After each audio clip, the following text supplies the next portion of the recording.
E aí um dos livros que está aí é o Não Nascemos Prontos. Aliás, ele está apoiado numa lógica que vale para a vida, para a sociedade. Aliás, a razão desse seminário é que nós não nascemos prontos. Porque se prontos tivéssemos nascido, não daria para existir educação, construção.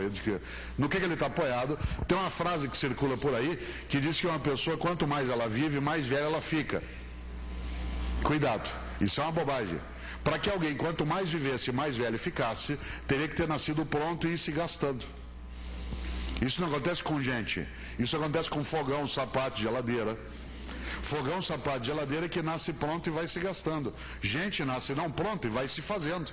Eu, Cortella, em 2007, sou a minha mais nova edição. Revista, um pouco ampliada, mas a minha mais nova edição. Eu não nasci pronto e vim me gastando. Eu nasci não pronto e vim me fazendo. Tanto que eu sou um novo Cortella, em 2007. Eu não sou inédito. Porque para eu ser inédito eu teria que ser como nunca fui. Mas eu sou novo. Isto é, muito do que eu sou eu trouxe da minha história, mas o modo como eu sou hoje eu nunca fui antes. E uma das coisas que eu quero ser é íntegro, solidário, fraterno. Eu não o sou por completo, mas eu posso sê-lo. Eu quero sê-lo. Para isso, claro, eu não posso ser arrogante. Porque o arrogante acha que ele já está pronto. Essa juventude está perdida. Eles não querem saber de nada. Eles não nasceram prontos. Eles foram formados numa sociedade em que uma parte de nós faz uma coisa inacreditável. Admitiu que os jovens e as crianças hoje considerassem que desejos são direitos. É a primeira vez que uma juventude começa a considerar que desejos são direitos. Isto é, se eu quero, eu tenho direito, você tem que me dar. E se você não der, ou você não gosta de mim, ou eu vou fugir, ou eu vou me matar. Você não vai me dar, você não me quer. Aí eu dou, porque eu não quero conflito. E de repente nós começamos a ir pelo lado prático. Um pai e uma mãe sã consciência que compra para um filho um tênis que custa o preço de 2 pneus de um carro. Que compra para o filho um tênis que custa o preço de uma TV de 25 polegadas. É só olhar qual que é a inteligência necessária para produzir uma TV e o mesmo material que compõe um tênis. E ver que, obviamente, aquilo é um valor simbólico. Aí diz assim, essa juventude é consumista. Teu filho aos 16 anos de idade, 17, foi para Porto Seguro ficar uma semana lá.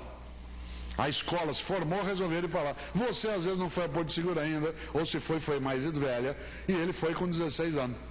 Passou uma semana inteira gastando teu dinheiro, feliz da vida, na formatura, né? Fazendo aquilo que o Contar do Caligari chama muito bem, crema, não sei se já viu, ele diz que os jovens hoje parecem adultos em férias. Ou seja, eles vão ao cinema, eles passeiam, eles viajam, ficam em hotel, eles só não trabalham. E como eles não nasceram prontos, ele não tem a ideia do trabalho. Isto é, a ideia do trabalho que dá a trabalhar.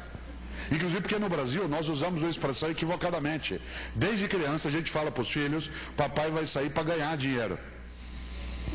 Papai vai sair para ganhar dinheiro, mamãe vai sair para ganhar dinheiro. E nessa hora não é ganhar. E como ele está habituado, porque é uma geração que cresceu com os caixa eletrônico, você enfia um cartão. Ela, desde pequenininho, com 5 anos você já ensina ela a apertar a tua senha, ela fica feliz da vida. Põe lá e sai dinheiro. Ela não vê o processo anterior. E aí, olha que coisa, a semana inteira em Porto Seguro, lá na passarela do álcool, né, um moleque com 16 anos. Domingo você vai buscá-lo no aeroporto aqui em Florianópolis, feliz da vida, imaginando que ele vai descer com uma gratidão imensa daquilo que você fez por ele. E aí ele sai, né, da sala de desembarque, se abraça, ele fala, e aí filhão, como é que foi lá? Ele fala, normal.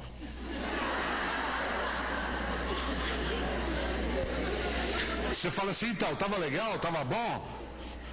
Legal. Dá vontade de você pular em cima dele, sabe por quê? Porque parece uma ingratidão. E é. Como é? É uma ingratidão de maldade? Não. É uma geração que foi sendo formada para achar que tudo é normal. Que um tênis que custa o preço de 2 pneus de um carro é normal. Que você gastar dinheiro que você não precisaria só para ter uma marca é normal.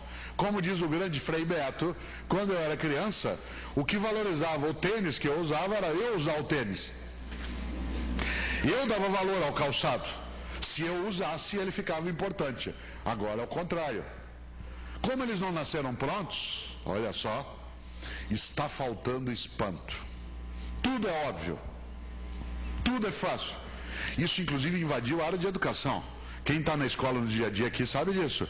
A relação conosco não é mais a relação professor-aluno, mas ela é mediada hoje pelo Código do Consumidor. O menino vira dentro da sala de aula e põe o dedo no teu nariz e diz assim: eu pago o teu salário.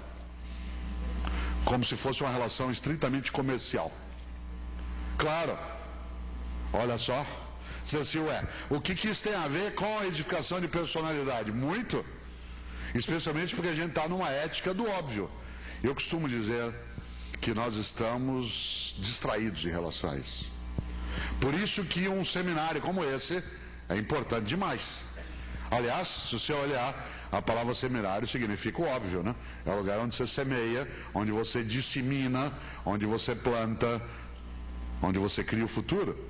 E como diz a clássica frase que vocês conhecem mais do que eu, o mundo que nós vamos deixar para os nossos filhos depende muito dos filhos que nós vamos deixar para esse mundo. Certo? O mundo que nós vamos deixar para os nossos filhos depende muito dos filhos que nós vamos deixar para esse mundo. E que filho nós vamos deixar? Aquele que é pelo caminho prático. Outro dia eu estava com uma sobrinha minha que estuda na GV em São Paulo, e ela estava 2 meses só em São Paulo, né? Ela morava antes no interior paulista, e ela chegou em casa e falou: tio, já aprendi a cozinhar. Eu falei: nossa, que ótimo, Ju, que legal, o que você já sabe fazer? Eu já faço miojo. E eu fiquei olhando para ela, pensei que ela estava brincando comigo. Ela não estava. Ela achou que cozinhar era uma coisa que demora 3 minutos. Aliás, de repente se começou a ter uma geração miojo. Amor miojo, namoro miojo, estudo miojo, propriedade miojo. O inventor do miojo morreu no final do ano passado, Dulce, sabia? Aliás, em casa fizemos 3 minutos de silêncio em homenagem a ele. Certo? No final do ano ele morreu com 94 anos. Já pensou? Por que eu estou dizendo isso? Cozinha-se. Amor miojo, sexo miojo.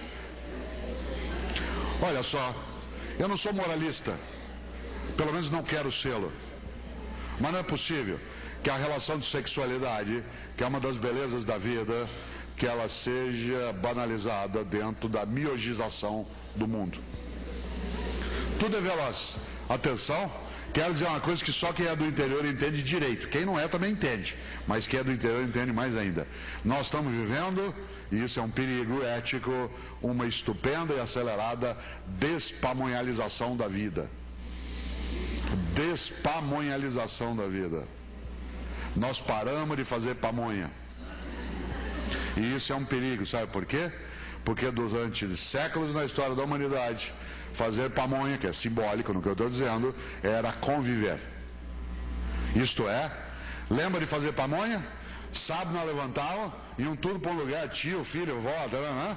Os homens iam buscar milho, traziam, tirava a palha principal, traziam o milho, descascava por cima, as crianças ficavam tirando os cabelinhos do meio do milho, as mulheres faziam o trabalho mais difícil, que era ralar aquilo, cozinhar a palha, fazer o saquinho, e quando era 4 da tarde, nós íamos comer. A finalidade de fazer pamonha não era, obviamente, comer pamonha. A finalidade era ficar junto. E especialmente que as crianças tivessem uma ideia, que as coisas para acontecer, elas demoram um processo. Dá trabalho, apanha, pega, faz, cozinha, rala, ri, brinca, briga e vive junto. Agora é prático. Você compra a pamonha pronta. O cara passa na tua porta em São Paulo assim: pamonhas, pamonhas, pamonhas. Pamonha de Piracicaba. O puro creme do milho. Não é nem de Piracicaba, nem o creme do milho é puro, mas é prático.